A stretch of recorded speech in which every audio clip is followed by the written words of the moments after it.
Durizol terasový kvetináč je jedným z dlho očakávaných typov kvetináčov. Je vyrobený z drevnej štiepky s prídavkom cementu.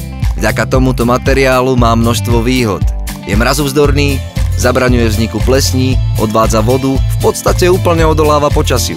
Jeho montáž je veľmi jednoduchá. Keďže pozostáva z ľahkých prvkov, je prenosný, takže je to naozaj veľmi dobrý produkt. Tieto prvky sú vymyslené tak, aby spĺňali parametre klasickej domácej záhradky, terasového kvetináča, prípadne kvetináča pre vysokú podstielku. Dokonca si na domácu montáž vystačí len jedna osoba. Ja však radšej odporúčam 2 osoby. Je to ako Lego. Tento set je kvetináčový, ale z takýchto prvkov sa zvyknú stavať aj rodinné domy či protihlukové steny, takže tento materiál je naozaj univerzálny.